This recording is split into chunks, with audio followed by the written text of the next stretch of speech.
Alright. What's up, everybody, and welcome back. Raynor's just dropped a bit of clickbait. Is it clickbait, or is it actually just very interesting bait? I don't know. What I know is my eyes got drawn to the title immediately. Why Serral is the greatest of all time. That got me nice and excited. So we've got to watch this video, see what it's all about, because Reynor has been dropping some amazing content lately.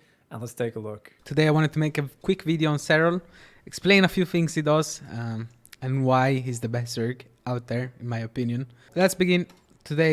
Wait, he's already hedging. He's already saying best Zerg. Ah, it is clickbait. I knew it. Still, when you've got a former world champion explaining, stuff, delivering quality content, I'm fine. I'm fine with it. Even if he's just saying best Zerg of all time, I'm sure there's still some good content here. Okay, we have, I selected Serral versus Hero because I remember this game very well. And I think it shows what he does. Just in general, like the macro, the scouting, all of that. I think he did very well this game. This is from IM Katowice group stages. Obviously early game, not much to say. So Hero obviously considered the best CVP player, PvZ player in the world. Cannot disagree with that. I think Hero is very good, especially in the early game. His follow-ups are a bit... His follow-ups could be worked on a little bit, but I think his early game and his unit control makes him very scary to face. Oh my god, is all the criticism from...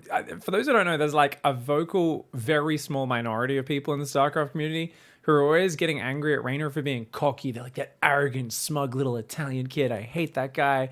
I hate when he wins. There's always like one or two of these guys at least in my channel anytime I'm casting a Reynor game. And I know there's not a lot of people, but like, I think the fact that he shows attitude, people get annoyed at. To me, it's crazy that he's been so diplomatic in his YouTube videos where he's like, Hero, his follow-ups could maybe be worked on. Like, you could see his brain toning it down from like, here, sometimes Hero's transitions past the early game suck balls. I'm only a translator. I didn't say that, guys. That's what Reynor was thinking. I'm translating pro gamer thoughts for you. But it is kind of cool that he's just putting in the effort here to actually be very, very nice, putting out a permanent piece of content. You're not just having a chat with your friends. He was super respectful both here to Hero, but also to Oliveira in his previous video. His Oracle control is by far the best. He knows when he can find damage. He's very confident in his micro mostly.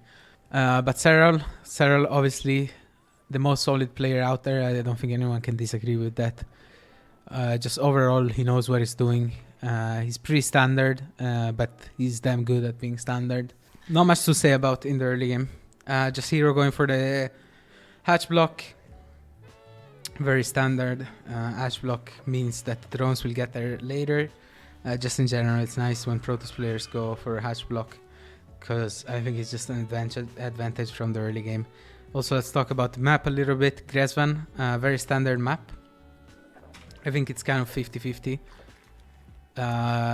It's very open, which is good for Zerg, but it also depends a lot on how they expand. If they take the triangle third base and then they expand to the bottom, it's actually not bad for TOS in my opinion. Just in general, whenever TOS wants to attack, it's a little bit hard because it's very open, as I said. Other than that, pretty standard map. Good deads. Very Sorry open guys, I think I misunderstood what he just said. If they take the triangle third base and then they depends a lot on how they expand.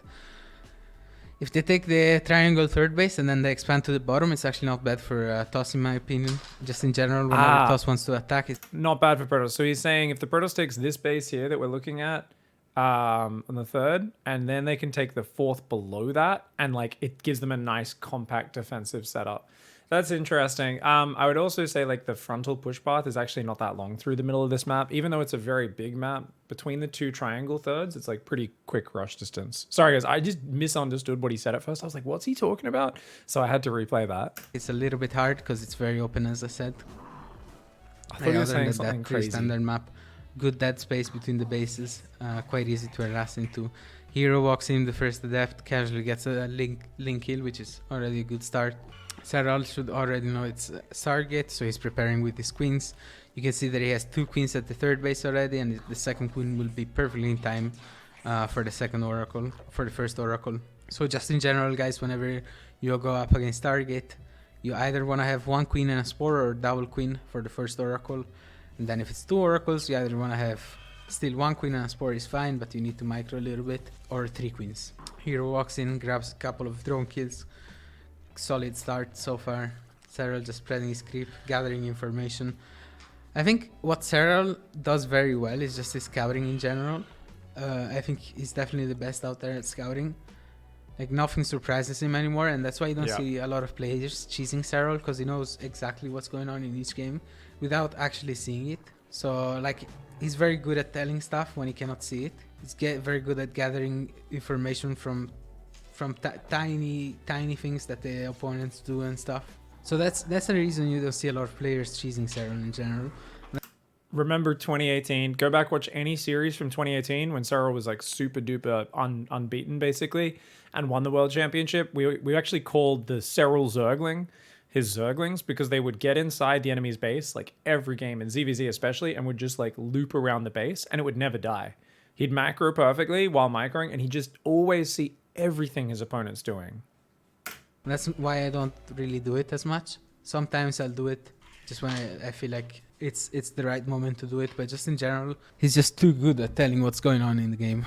Keep scouting. He sees hero stopped at 3 oracles, which is very standard. He's gonna attack with 2, keep 1 at home, just for defending. Serral, as I said, 3 queens in position for the 2 oracles. Hero grabs 1, pisses off. Not much else to say. Serral went for I think 6 or 7 queens, 2 here, 3 there, 4, yeah, I think 7 queens, which is pretty standard against triple oracle. I like the number a lot. You can see that his spread of the queens is almost perfect. He knows he doesn't need a spore in the 3rd base because he's gonna keep those 3 queens there. Now he has 4 as well, so he's more than safe against the oracles. He keeps scouting. He can see that the follow-up of here is gonna be a Twilight and Forge. Nothing too crazy, just in general whenever you go up against triple oracle. Oh, here he grabs the Stalker. Very good. Sees 6 gases. Now he knows he can drone up, so he's probably gonna fire +1 range and then keep droning. Yeah. Usually against 6 gases you couldn't go up to 80 drones. No, Yona knows that. He makes 4 roaches just because he likes being very solid in general. Wide range over melee. It just playstyle thing. I don't mind it versus 6 gases. Usually when I go up against 6 gases, I also prefer to go for range. But yeah, here we can see Serral still gathering all the information he can. So that was funny. There was a stream alert that he got, and obviously they just cut it there. And he was answering, why +1 melee or +1 range? Which attack do you go?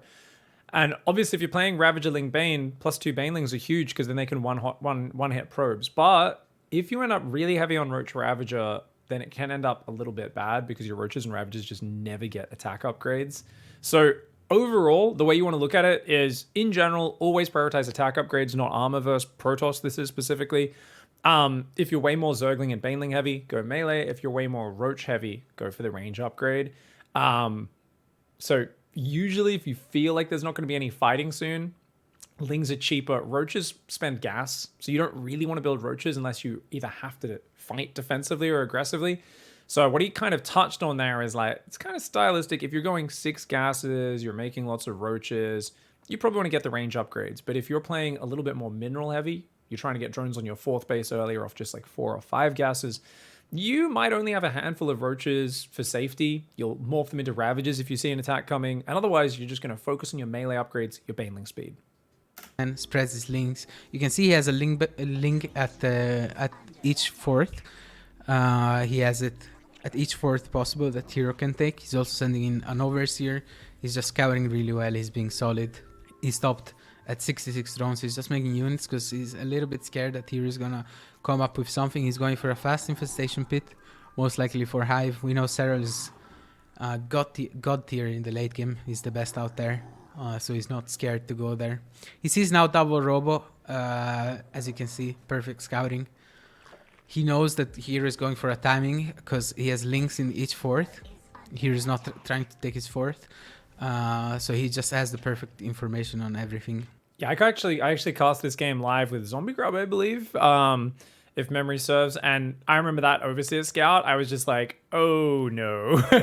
Like, because the Robo Bay finished just before that Scout came in. So this is the perfect timing because they're scouting what your opponent's doing when there's already, like, say, you know, the attack's moving out. Oh god, you've got no time to prepare. But this was like, oh, the Robo Bay is just finished. You're like only halfway building your first 2 units. Awesome. I know you're going for a giant Colossus timing. There's no 4th base. You've got double Robo. Probably going to be Colossus. Could be Disruptors, but Disruptor pushes don't really work at high level. And yeah, he actually just has all the information he needs. Now, I remember watching this and thinking, isn't he being greedy by continuing to drone after seeing that? Shouldn't he just mass units to survive? But I think because he knows he's going to have good creep spread by the time, like he had a good game sense to say there's several minutes till this will hit me. I can build 10 more drones, get a second Evo chamber for upgrades, get my hive, try to rush towards Vipers. And his whole goal is if he gets Vipers out, then he can abduct the Colossus and deal with it. Queen's always in the right spots. He goes for a second Evo chamber. He goes for the hive. Why does he go for a hive? Well, it's very simple. He saw double robo. So he wants to try and make Vipers for the Colossus. Because Vipers are very good against timings. Because most likely if the Protoss player goes for a timing, they will not have Templar Archives. So here, just in general, what did Serral do that makes him very good?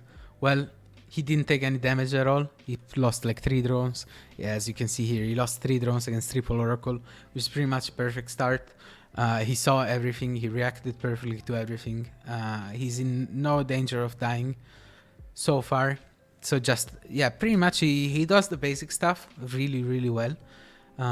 He knows perfectly what he's doing. He goes for a +1 melee, +1 range. He does the basics better than anyone else. And that's it. It's like, it's not flashy, right?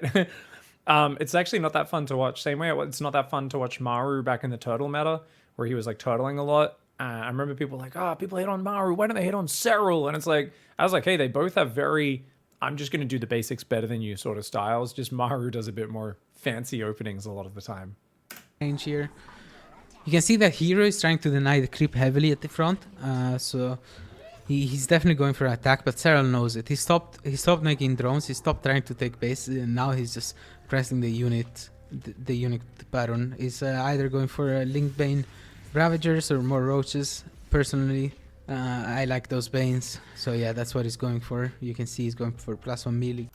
Cool change after the stasis traps as well. You can actually order your drones to go back to mining now or to do other things, whereas you used to not be able to give orders to units in a stasis trap. So thank you, people that put that in the last patch. It's actually a really nice quality of life change. He goes back in with the scout, because why not? Even though he knows perfectly what's going on, Serral always likes to be safe. Just making sure that there's no Templar Archives or anything. So yeah, he knows. Yeah, and I think this is really good.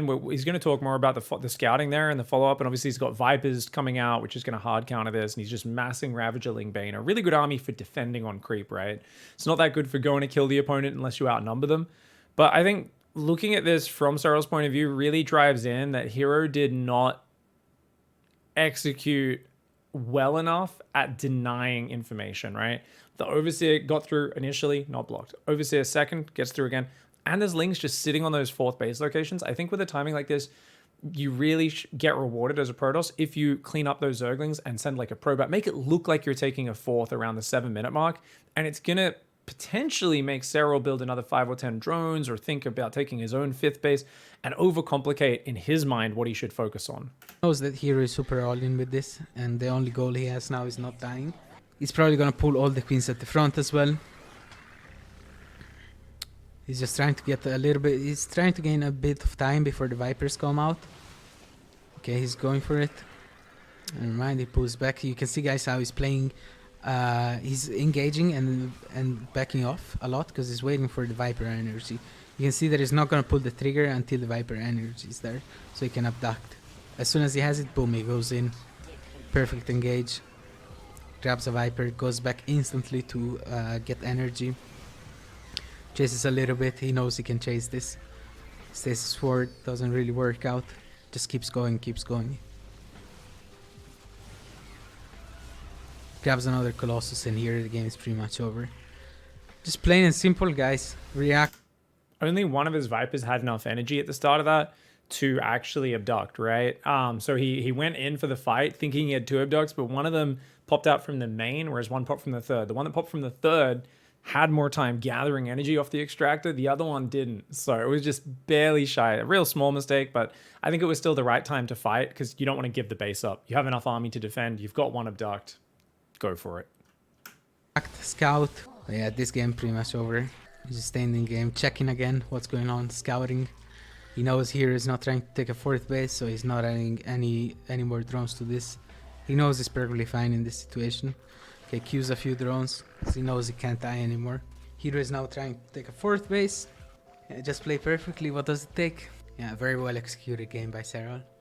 I really like this one. When I watched it, I was like, if I ever have a YouTube channel, I want to make a video on this. He's trying to abduct, but the Viper is over the Nexus, so it doesn't let him abduct. So yeah, here is coping a little bit.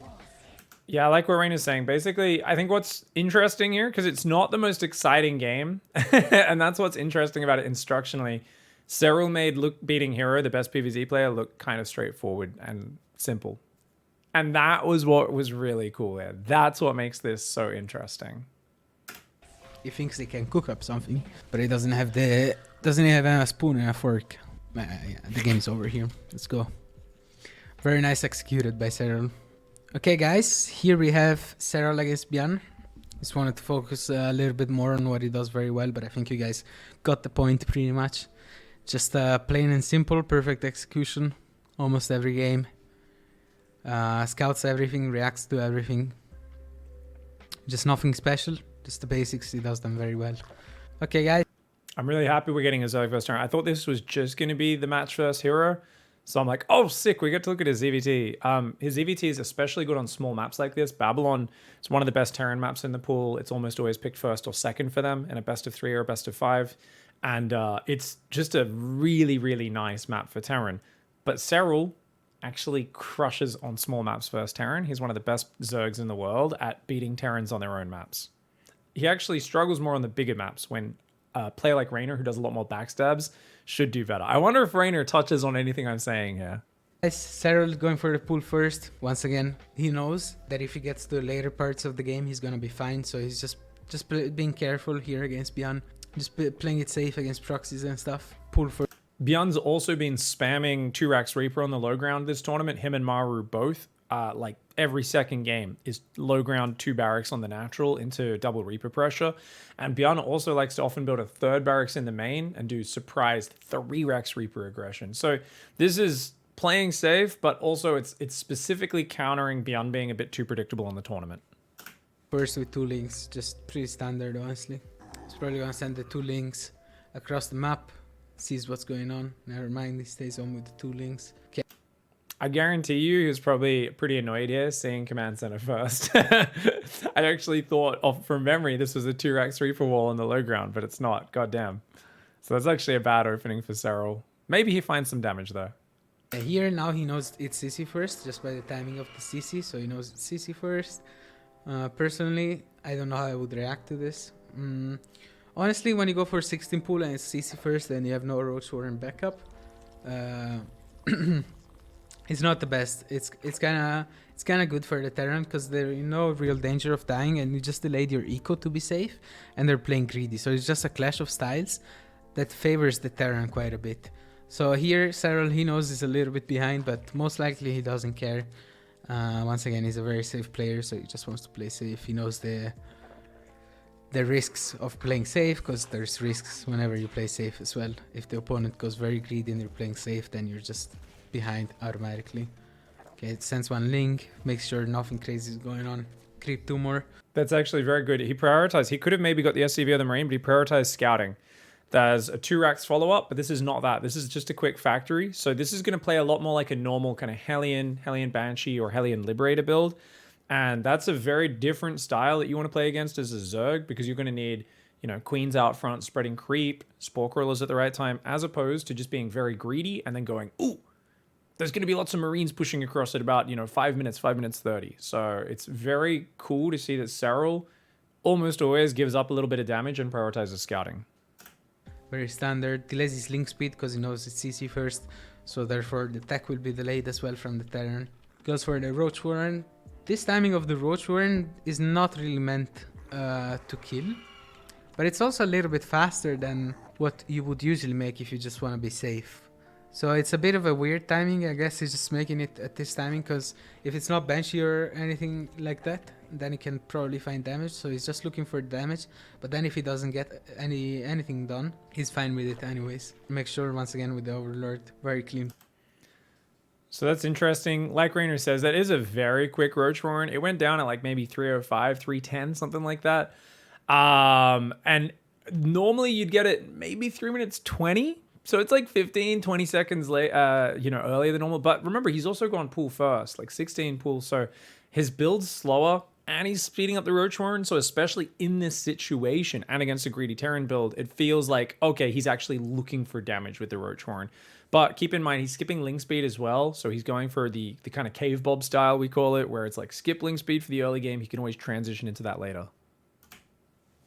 Position there, the Terran can't really clean it going in.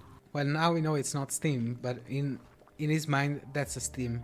Now, he doesn't know what's coming out of the starport. It could either be a Medivac, a Viking, or a Liberator. Most cases, when we see a starport like that, at that timing, it's either going to be a Lib or a Viking. We don't really expect the Medivac too much. Now he knows it's a Viking. Viking is actually good for him, because you never want to see the benches whenever you go for roaches, because then you can't get any damage done. Since he sees Viking, he knows that he can move across the map.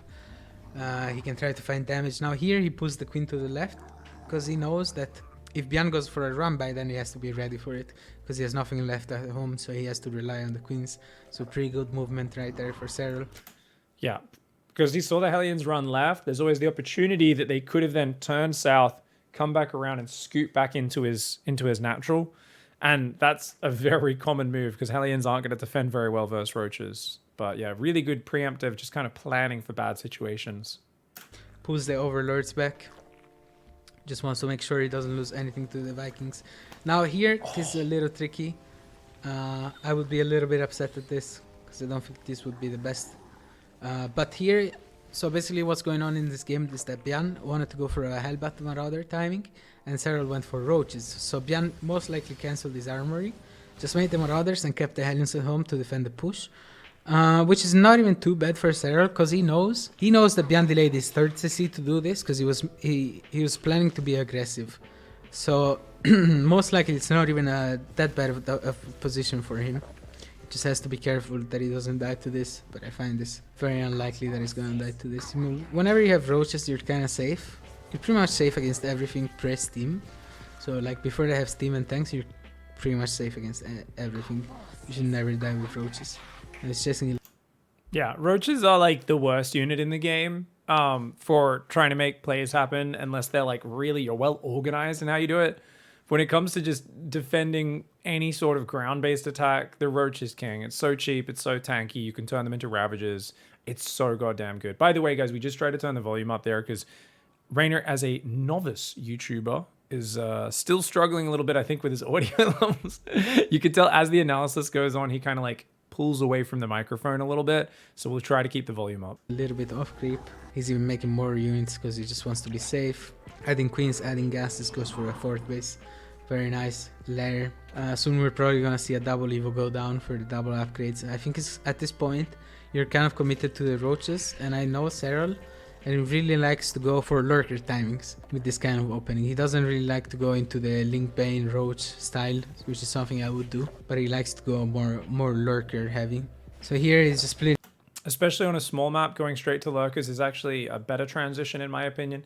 I think if you have more room to breathe, you're playing on like altitude or something like that, the Ling transition is great because mobility is going to be fantastic. So staying on roaches, you can get caught out by drops a lot.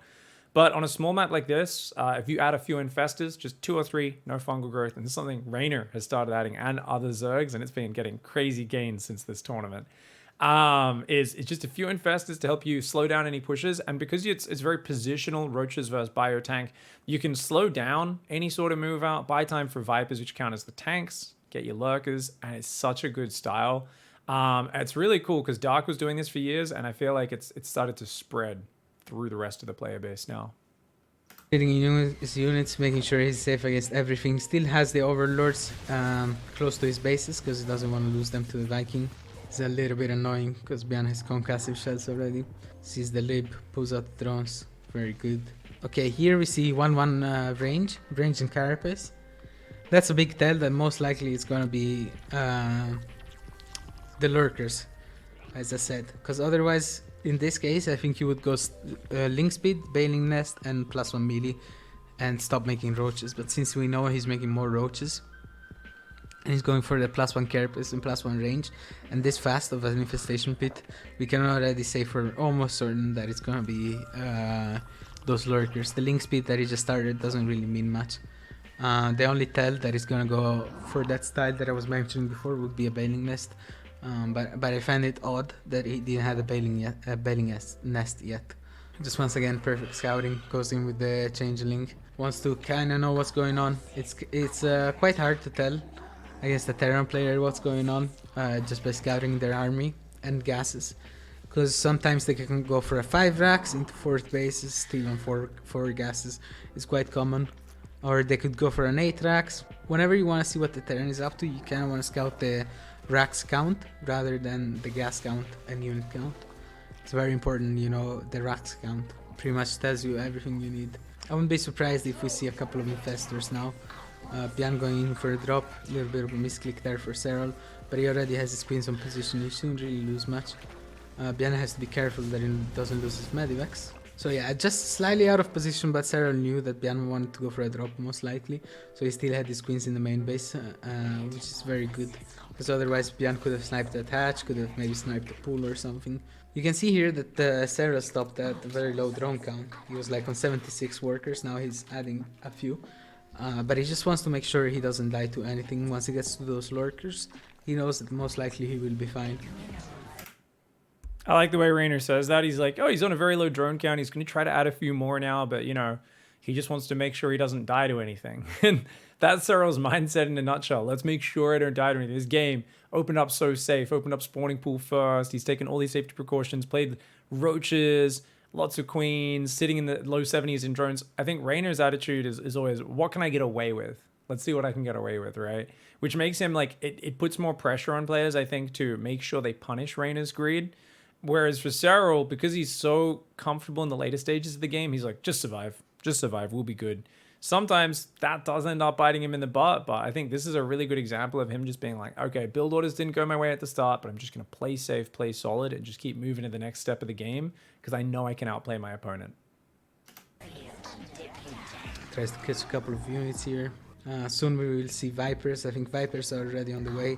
Whenever you play this kind of style, you always want to rush Hive. Make sure you get those Vipers out, because it's very important to not die to siege, to tank pushes. If something like this happened, and you wouldn't have Vipers coming out, then if the Terran maxes out or he gets 2-2, then it gets really scary. So just make sure you have those fast Vipers. Ideally, you want to aim for a 7-730 infestation, 7-730 Hive. Whenever you go for this style, just making sure you're safe. 7 minutes to 7:30 is when the hive starts. It takes a minute for the hive to finish. So say you start at 7 minutes, that's 8 minutes, the hive finishes. You start a Viper, takes about 30 seconds to build. I don't know the build time of a Viper off the top of my head. I'm going to say 30 seconds. It's probably somewhere about there, maybe 35. And then those Vipers pop out, what is that, 8:35. You grab energy, get to the front. You can hit a timing somewhere around 9 minutes. So if you're doing the same build, you're in Diamond League, plus 2 minutes probably. If you can hit by 11 minutes with your Vipers, you're probably doing pretty good. Very good queen positioning here out of Serral. Just denying the drops in the main base completely. He has the Vipers. He knows he's safe here. Has the Lurkers already as well. Just playing simple, guys. Nothing too crazy. Just doing everything correctly. Moves forward. He's trying to get a couple of attacks on the tanks. Now he knows that Byun went for a drop. He loaded up his medivacs. So the options are two here. He either collapses on this army or he splits his army as well. Looks like he's just trying to find some counter damage with these roaches. These roaches are something you wanna kill or trade as soon as possible. Because once you get those lurkers out, you wanna have more lurkers than roaches. Obviously, these roaches, once the 2-2 is done from Terran, are not really useful. Drop in the main from Byun. Don't think he's gonna achieve too much. Kill the pool, which is nice. Repositions is just lurkers, just making sure he doesn't lose his 4th base or anything. Here I think he can defend. He has to be a little bit careful though. Yeah, very good trade here for Serral. He still has these roaches, being very annoying. He's just so solid everywhere. You can see that while he was dealing with the stuff in the main base, he repositioned his lurkers in a way that Byun could not find any damage on his 4th base. Here a little bit of a mistake. Did not cancel his 4th base, but doesn't really matter at this stage of the game. He's probably gonna go for a timing now. Whenever the Terran loses this match and they're trying to trade their units to make Ghost, you always want to try and go. because this is kind of their weak spot. Whenever they have a few ghosts out, but not many. Ideally, you want to eat before they have like 7-8 ghosts. So if there's like 4 ghosts out, then hitting a timing of lurkers is very strong. Yeah, there's a really common point where even back when everyone was playing like Lingbei and Hydra into like, you know, Raynor's old 100 drone lurker style, I remember Clem would very regularly, there'd be a point where it's like he's starting to build lots of command centers, ghosts, and he looks like he's kind of set up for the late game, but you could actually just attack at this moment and then also split lurkers into multiple bases to harass them, and there was just never enough economy, or sorry, enough scans to deal with it at that point in the game. And like it'd always be like, oh, he's defending well, and he doesn't have a scan, and there's like a lurker in a mineral line, there's another lurker on his production, and then because he can't move through those areas, the rest of the rally comes in and kills his 4th base, and he would just fall apart. And likewise, ghosts are spellcasters, they take a lot of time to build up energy, so definitely the earlier you hit with this army, it's great. If they get like heavy tank ghost out with bio support, sensor towers everywhere, lots of command centers, this is a really bad composition to be stuck on. So you kind of want to keep the trading going, keep their bases small. Otherwise, you're going to have to tech out of it into Broodlord Infestor or Lingbane or something like that. Splits his unit, defends his 5th base, has to cancel it. Goes in now. Abducts the tank, very good. Keeps going, very, very well executed. Positions the lurkers. Byun he knows that there's no tanks out. Byun even has a orbital here, so he knows he can press the issue completely. He forgot to remake the pool, he's just gonna make 2 just in case. Once again, very safe player. Notice how he knows Byun doesn't have the siege tanks because there's been quite a few Widow Mines mixed in, so he knows that Byun is playing 1 Tech Lab, 1 Reactor on the factory, which is not ideal against this style. You really want both of those on Tech Labs. Now, I don't know that for sure, but like, otherwise, why are there so many? Or maybe he's misclicked building Widow Mines a few times. Either way, like, definitely needs more siege tanks. And the fact that just 2 Vipers are able to basically obliterate his whole tank count, this is huge for Serral. Abduct, bam. He's gonna keep pressing the issue. Knows there's no ghost out for now. There he is. Few ghosts out, but those are not many, as I said, guys. Whenever you go for a lurker timing, you always want to try to hit before they have 7 or 8. And then Byun only has 3 so far, and Yona has a lot of lurkers. Siege is up once again. He just keeps going because he knows he's allowed to push here. There's no more tanks. Even though his Vipers are recharging, he knows there's no more tanks. And if he sees a couple of tanks, he can always back out. This is also a really high value area to push the 3rd base here, right? You've got depots, Ghost Academy, there's often a 2nd factory. If you, with your lurker timing, a lot of players focus on trying to like deny the 4th base, but actually the 3rd base that's been there a lot longer usually has a lot of infrastructure on it. So if you can get in there, even if you can't push any further because they have enough tanks, just sieging in range of all those depots and everything is going to be a lot of damage. So you can see here how Serral hit the perfect timing, because when he hit, Byun actually had all of his ghosts in production. You can see now that Byun has 8 ghosts, and if he had 8 ghosts 30 seconds faster before Serral attacked, then this game would look completely different. But just by the fact that he pushed at the time he did, just before the ghost, makes this a very successful push. Keeps on going, even sends his defensive army at the front. Makes a bailing nest, because why not? A little bit of flexing here. Kills this base. Recharge the Vipers. Good, they go back in. Oh. Abduct a couple of ghosts, very nice. He knows the Vipers are dead, so he's trying to get the best value out of them. Yeah, here I want to say I wouldn't be surprised if he keeps pushing. What Byun is doing is kind of smart, but he's pretty much dead. There's not much you can do in this case. You can see that Serral was ready to be defensive as well. He already had a few lurkers in his base. He was just thinking about everything, and he was just being solid. Even while he was attacking, he made sure that he would not die to a counter attack like this. So he had a separate control group just for his army at the front and 1 army at the back. So yeah, just a quick recap. So yeah, I think this is really smart. And also, if you think about the way lurker pushes work, if you guys play lurkers as well, like Serral, you kind of set up a push, but it gets slowed down on one side. And rather than just reinforcing, sometimes it's kind of like TVT, where it's nice to grab your reinforcement and then push a different side with it, because your army's slow and positional. Rather than trying to just wedge our giant siege army through one angle, it's easy to hit 2 different angles, put more pressure on your opponent, and it usually means one of those halves can come home to defend a lot easier and is usually kind of covering you on the defense. So beautiful play there. Pick up, very good scouting. Just the mechanics. overall super solid. Not many mistakes. Just very minor mistakes that don't really impact the game. You will not see Serral most of the time when he's on point. You will not see Serral take a fight that he's gonna lose. He's very good at eyeballing fights. He knows when he's gonna win a fight or not, and when he knows he's not gonna win a fight, he's never gonna try and take it. But yeah, overall super solid, very good mechanics, very good scouting. So yeah, guys, that's pretty much it. All right. Well, I hope you guys enjoyed that video. Really interested to see Reynor just breaking down some games. It's kind of funny because this is such a pro gamer mindset. Like I was thinking we'd say like Serral under fire, you know, action packed, pulling it back from behind. Some of his crazy comebacks from like 2018 or 2019. And it's interesting that Reynor here as a pro gamer is like, let's watch him do the most vanilla play and like make beating tip top players look rather straightforward and just like methodical. And it's really interesting because for me, I was looking for like the drama and the accessibility and stuff. But Reynor here is actually, this is the inside of a pro gamer. He's like, dude, look what he just did to Hero and Byun with just good scouting, good straightforward solid play, very safe execution. And that is indeed what makes him so bloody awesome. I do think that is why Serral is the greatest of all time. It's the consistency that comes from that.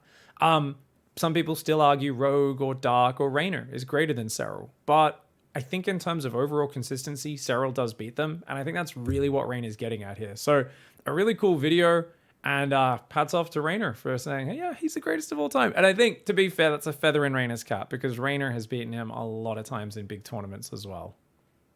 Thanks for watching, everybody. Hope you didn't mind this little bit of a reacts video. Definitely go over and check out Reynor's video. We've linked up his channel below. And hats off to it for already popping off, by the way. This has already got 47,000 views, which is friggin' huge. So I'm so happy to see people already getting his sub count up. Hopefully he can get 10K in the next week. Awesome, awesome growth from Reynor, and just bloody cool to see him bringing us some nice content on his stream here on YouTube. And I hope he keeps it up. Thanks for watching, everyone. See you next time. Goodbye and good night.